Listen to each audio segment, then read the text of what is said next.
Hi అండి, అందరూ ఎలా ఉన్నారు? మనం రమ్యమైన చిన్న కథల నుంచి ఒక కథను విందాం. ముందుగా చిన్న ప్రార్థన.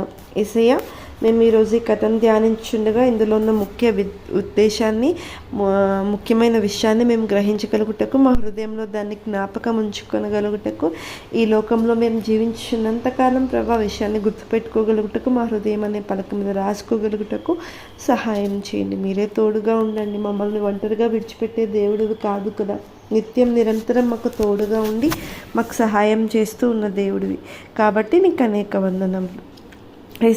ఈ సమయం అంతటినీ మీ చేతికి అప్పగిస్తూ నాకు చిన్ని ప్రార్థన మీ సన్నిధికి అంగీకరించండి తండ్రి, ఆమేన్. ఈరోజు మనం వినబోయే కథ ఆనందభరితుడైన మానవుడు. ఆనందభరితుడైన మానవుడు. అసలు భూమి మీద నిజంగా ఆనందభరితులుగా ఎవరన్నా ఉన్నారా? అంటే జాయ్ఫుల్, హార్ట్లో ఫుల్గా సంతోషం కలిగి ఎవరన్నా జీవిస్తున్నారా? హృదయపూర్వకమైన ఆనందం, హృదయానందం. బైబిల్లో హృదయానందం అనే పదం ఉంటుంది కదా. హృదయానందం కలిగి అసలు ఎవరన్నా ఉన్నారా? అదే ఈ కథలో మనం చూద్దాం. ఒక రాజు ఉన్నాడు. ఆయనకి చాలా పెద్ద రాజ్యం ఉంది. కానీ ఆ రాజు చాలా సమస్యలతో నిండి ఉన్నాడనమాట. రాజ్యం ఉంది, అన్ని రకాల సుఖభోగాలు ఉన్నాయి, కానీ ఆనందం లేదు. ఎందుకంటే మానసిక ఒత్తిడి ఉంది. చాలా సమస్యలతో నిండి ఉన్నాడు. అవి ఆలోచిస్తూ తల పట్టుకొని కూర్చుని ఉన్నాడనమాట. మనసు నెమ్మది లేక విచారించుట వలన అతడు వ్యాధిగ్రస్తుడై చావసిద్ధమై ఉండెను. మనసు మనోవిచారము కూడదు, నీకు మహిమ తలంపులు కావలెను అని మనం ఒక పాట పాడుకుంటాం కదా. అయితే మనకి మనసులో ఆనందం లేనప్పుడు మనోవిచారం వస్తుంది. మనసంతా తృప్తి లేకుండా ఇబ్బంది పడుతూ నలిగిపోతూ అటు ఏమీ చేయలేక నిస్సహాయంగా ఉంటుందన్నమాట. అలాంటి పరిస్థితుల్లో మనం చాలాసార్లు ఉంటూనే ఉంటాం. నేనైతే చాలాసార్లు ఉన్నాను. మీరున్నారా? ఆ సమయంలో ఏం అర్థం కాదు, నిజంగానే ఏం అర్థం కాదు. అయితే ఇతనికి కూడా నెమ్మది లేక చాలా విచారంతో నిండి ఉన్నాడనమాట. దానివల్ల ఆరోగ్యం క్షీణించింది. వ్యాధిగ్రస్తుడై ఇంకా చావడానికి సిద్ధమైపోయాడు. చావుకు దగ్గరలో ఉన్నాడు. అప్పుడు జ్ఞాని ఒకడు, రాజులు అంటే వాళ్ళ ప్యాలెస్కి చాలామంది వైస్ పీపుల్ వస్తూ ఉంటారు కదా, సలహాలు ఇవ్వడానికి, సూచనలు చెప్పడానికి. అలా ఒక జ్ఞాని ఒకడు అతనికి ఒక సలహా ఇచ్చారనమాట. ఆనందభరితుడై జీవించు ఒక మానవుని కనుగొని అతని పై వస్త్రంను రాజు ధరించిన యెడల రాజు స్వస్థత పొందుతాడు. ఎవరైతే ఆయన యొక్క రాజ్యంలో ఆనందభరితుడై సంతోషంగా ఉంటాడో, ఆయన రాజ్యంలోనే కాదు పక్క రాజ్యంలో ఎక్కడైనా వెతకండి మీరు ఆ మనిషి ఆనందంగా జీవిస్తూ ఉండాలి. అలాంటి వ్యక్తిని కనుగొని అతనికి పై వస్త్రం ఉంటుంది కదా, ఆ వస్త్రాన్ని తీసుకొచ్చి రాజుకి ఇయ్యండి, అప్పుడు రాజుకి స్వస్థత వస్తుంది అని చెప్తాడు. తక్షణం చింతలేని మానవుని కనుగొంటకు సైనికులు రాజ్యమంతా గాలించారనమాట. ఇమ్మీడియట్గా యాక్షన్ తీసుకున్నారు. అలా చింత లేకుండా ఎవరన్నా మనిషి ఉన్నాడా అని కనుగోడానికి రాజ్యమంతా సర్చింగ్ స్టార్ట్ చేశారనమాట. చివరికి ఒక గ్రామంలో అలాంటి వాడు ఉన్నట్లు వాళ్ళకి గ్రహించి అతను వెళ్ళినప్పుడు అతని దగ్గరికి వెళ్ళినప్పుడు అతను ఏం చేస్తున్నాడంటే గంతులు వేస్తూ ప్రభువుని స్తుతించడం చూశారనమాట. ఎవరి ప్రభు, ఎవరి గురించి స్తుతిస్తున్నాడు, ఎవరి గురించి గంతులు వేస్తున్నాడు వాళ్ళకి అర్థం కాలేదు. నువ్వు ఎల్లప్పుడూ ఆనందంగా ఉన్నావా అని సైనికులు అతన్ని అడిగారు. అందుకు అతడు, అవును, నేను ప్రతిరోజు ప్రయాసపడుచున్నాను, ప్రభువు నాకు అనుదినాహారం దయచేయుచున్నాడు, సంతృప్తిగా ఉన్నాను అని చెప్పారనమాట.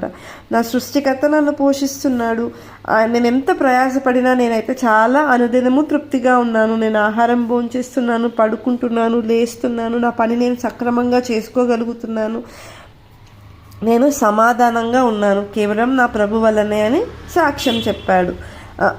అతను ఎక్స్పీరియన్స్ చేస్తుంది చెప్పాడు.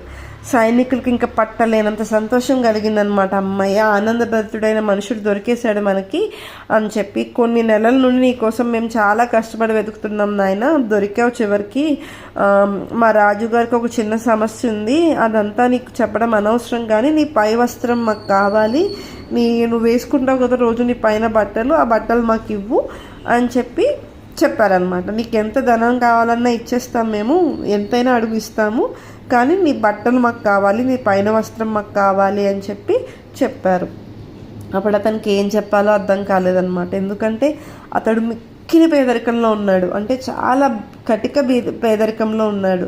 ఆ సైనికులు అతని దగ్గరికి ఎంటర్ అయిన వెంటనే వాళ్ళు కూడా షాక్ అయ్యారు.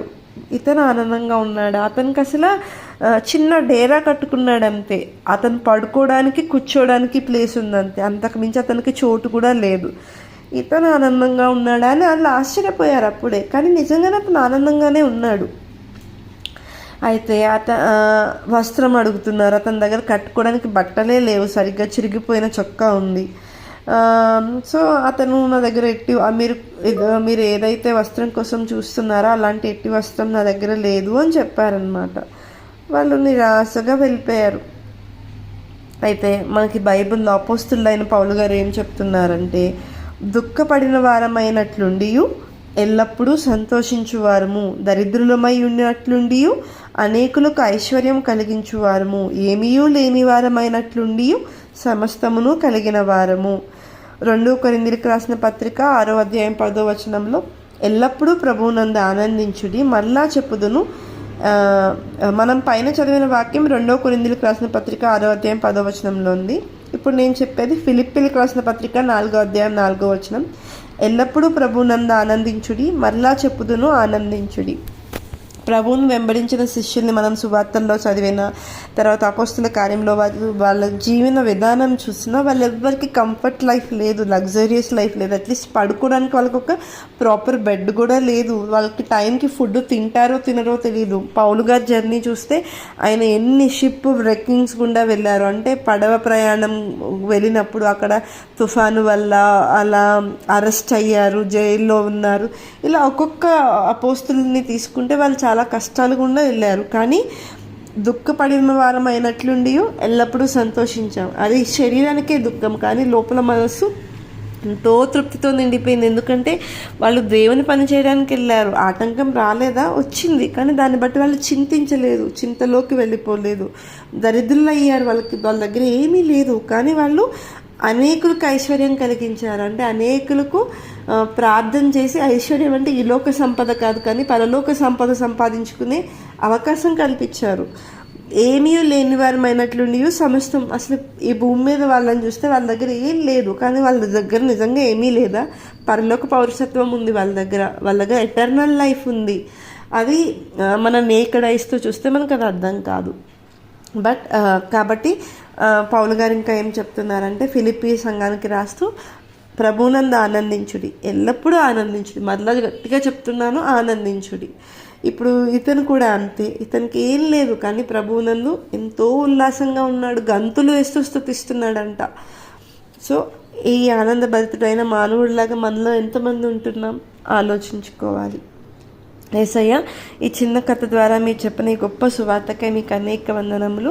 ఇది ఎవరెవరి చెవినైతే వినబడాలని నువ్వు అనుకుంటున్నావు, వారు ఖచ్చితంగా ఈ వాక్యంను వినగలగడానికి, కథను వినగలగడానికి మీ కృప చూపించండి. నా యొక్క చిన్ని ప్రార్థన అంగీకరించండి. మీ సన్నిధికి నా ప్రార్థనని సమర్పిస్తున్నాను తండ్రి. ఆమేన్.